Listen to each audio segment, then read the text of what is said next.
प्रेरणादायी व शुभ जीवन जगण्यासाठी माझे चॅनल सरळ जीवनधारा सबस्क्राईब करा. आज मी आपणास शूद्र प्राण्याचेही वैर संपादन करू नये ही लटुटी जातकथा मी आपणापुढे सादर करणार आहे. आता एक चिमणी हिमालयाच्या पायथ्याशी आपले घरटे करून आपल्या पिल्लाचे राहत होते आणि त्याच वेळी बोधिसत्व हत्तीच्या योनीमध्ये जन्माला होता आणि तो वयात आला. मग अशा सर्व हत्तीच्या कळपाचा प्रचंड कळपाचा तो राजा झाला. मग ते आता हत्ती म्हणजे रानावनात फिरतात, ते फिरत निघाले हत्तीचा कळप घेऊन. तर ते चिमणीचं घरटं तिथे होतं. मग ती चिमणीने गजराजाला प्रणिपात केला. गजराजा, माझं हे घरटं छोटंसं आहे आणि त्याच्यामध्ये माझी 4 पिल्लं, त्याला अजून पंखसुद्धा फुटलेले नाही.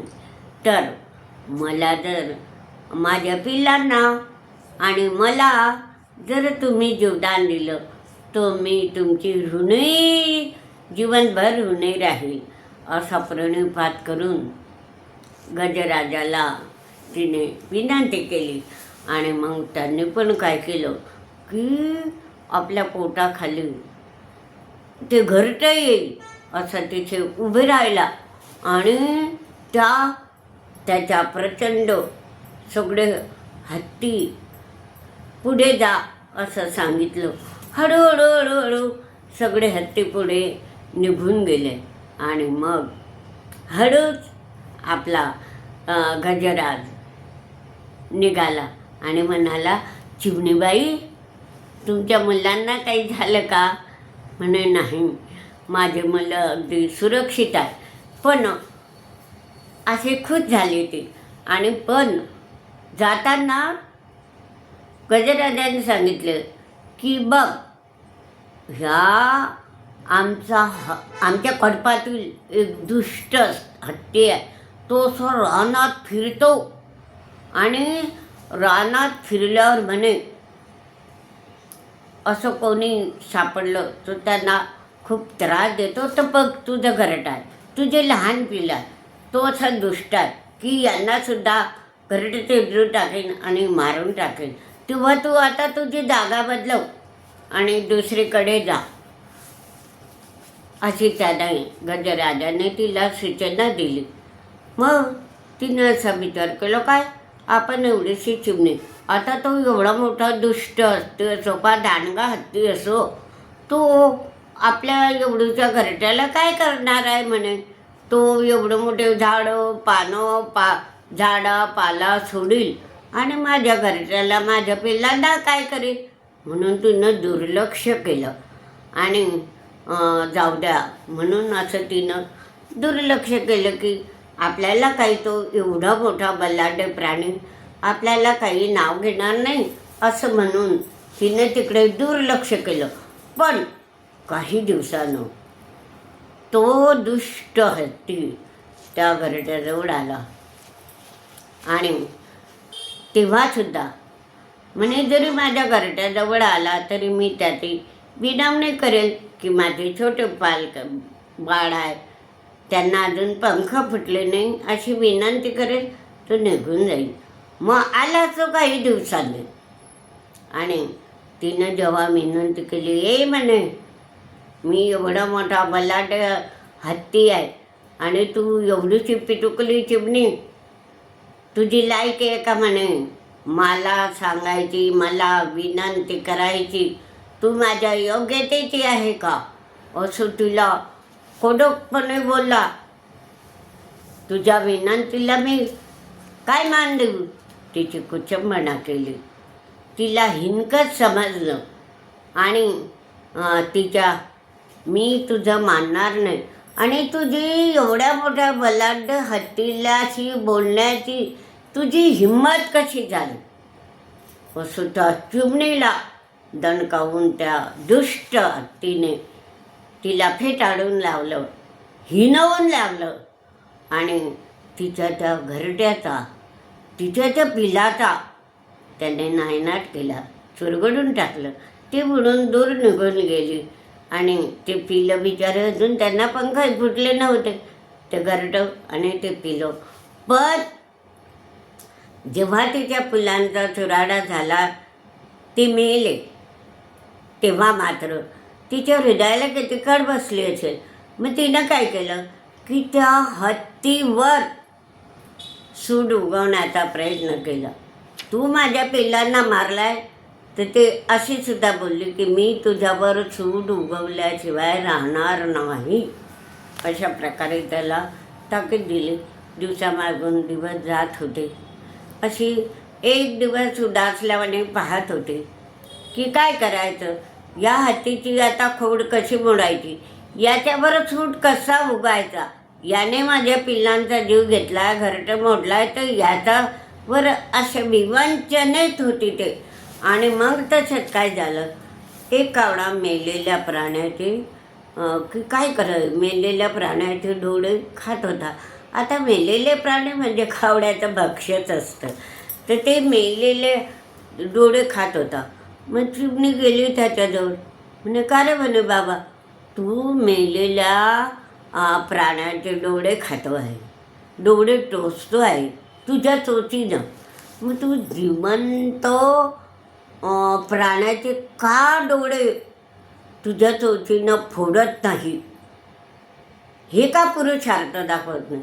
मग तो कावडा म्हणाला, वेडी चिमणी बाई, मी म्हणे मेलेल्या मेलेले प्राणी हे माझं भक्ष्यच आहे, तू वेडी आहे का. मी त्या जिवंत लोकांना मारून त्याचे डोळे फोडून मला काय भेटणार आहे, आणि त्या जिवंत प्राण्यांना मारून माझ्यावर त्याचं पाप पडेल. काय करू मग म्हणे मी काही मारणार नाही म्हणे. अशा प्रकारे ते त्यानं विनवणी केली. आणि त्यांनाही तरी पण म्हणे, मग तिनं तिचा इतिहास सांगितला. त्या हत्तीनं हे केलं, तू एकदा एक डोळा फोड, एक दिवस एका बाजूला जाऊन तो, आणि दुसऱ्या दिवशी मग त्याला मान्य करावे लागलं. आणि मग त्या हत्तीचा डोळा फोडायला त्याने सुरुवात केली. पहिल्या दिवशी एका बाजूला बसला, तो डोळा फोडला, तो डोळा आंधळा झाला. दुसऱ्या दिवशी ह्या बाजूला बसला, तो डोळा फोडला, तो आंधळा. आता तो आंधळा झाला. आता तो आंधळा तरी तिचं समाधान झालं नाही चिमणीचं. मग गोमाशी, ती प्राण्यांच्या अंगावर बसते, एवढी एवढी आपल्या माशीसारखी गोमाशी असते. मग त्या गोमाशीला विनंती केली, तिच्या मुलाची कहाणी सांगितली की ह्या हत्तीनं माझ्या मुलांचे प्राण घेतले, तर तू याच्या डोळ्यामध्ये शिर, तुझी अंडी घाल, मग ते किड्या पडतील आणि मग हा तडफडेल. तर तिनं गोमाशीनं तिच्या मुलांची कीव आली, तिनेही तसंच केलं. त्याच्या डोळ्यात, त्या आंधळ्या डोळ्यामध्ये अंडी घातली आणि मग त्या अंडीचे काय झाले, किडे पडले. आणि मग तो हत्ती असा तडफडायला लागला, तनपन तनपन तनपन कुदायला लावला. भुकेनं तहानेने व्याकुळ झाला. जिथे सोंडेला झाड लागेल तो झाडापाला खाऊ लागला. पण पाणी दिसतच नाही, तर तो पाणी कुठे शोधत. तेव्हा दिसलं पाणी, आता कुठे शोधायचं.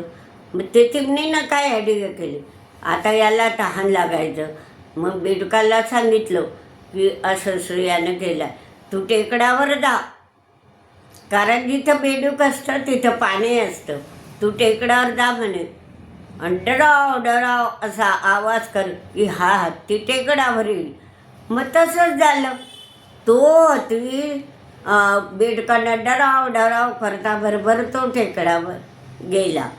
आता टेकडावर जाता बरोबर तिनं सांगितलं, आता तू दरीमध्ये कूद बेडकाला. मग तो बेडूक, त्यांना सवय असते, ते बेडूक दरीत गेलं आणि त्या दरीतून डराव डराव. मग त्या हत्तीला कसं वाटलं की खाली वेगळ्या पाणी. मग तो खाली असा जाता बरोबर त्या दरीतच कोसळला. हात पाय तुटले आणि असं कोसळताबरोबर त्याचे हात पाय हाडं सगळे तुटले आणि त्याला हालचालसुद्धा करता येईना. तर मग हळूचिमणी मग त्याच्याजवळ गेली आणि म्हणाली, दुष्टा, ए चांडाळा, माझा आवाज ओळखला का म्हणे? मी चिमणी आहे. तू माझ्या मुलांना, माझ्या घरट्याचा नाश केला होता, माझ्या मुलांचा प्राण घेतला होता आणि म्हणून म्हणे मी अशा युक्ता लढवला, मी डोळे फोडायला लावले, मी तो माझ्या गोमाशीला सांगून तुझ्या आणि तू आता असा तडफडतोय ना, हे तुझ्या पाप कर्माचे फळ तुला भोगावे लागत आहे. कारण तू माझ्या मुलांचा जीव घेतला, मी तुझा 4 मुलांचा जीव घेतला, पिलांचा.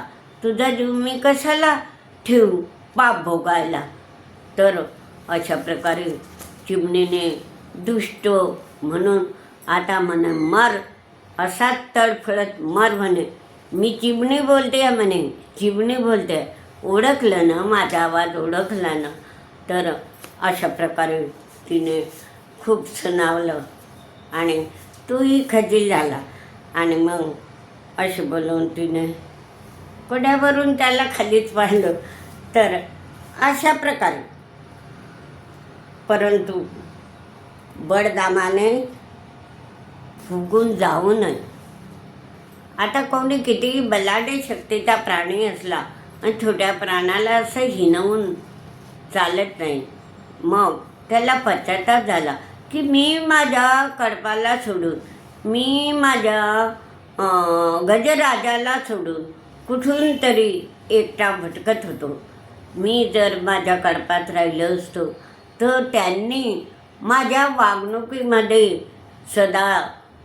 माझ्या वागणुकीमध्ये बदल करून दिला असता आणि मी चांगल्या मार्गाने चाललो असतो.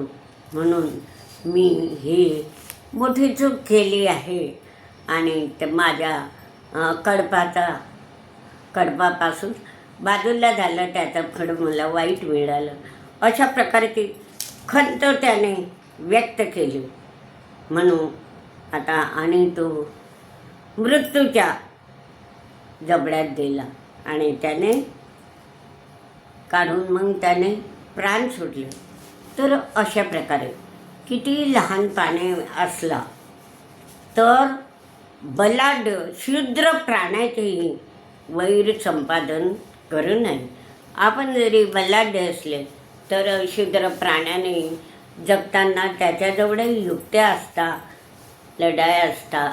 अशा प्रकारे कोणी शूद्र प्राण्याचे वैर संपादन करू नये. तर ही लटुकिक जातककथा अवश्य पहा आणि हा व्हिडिओ लाईक व शेअर करा. छान आहे.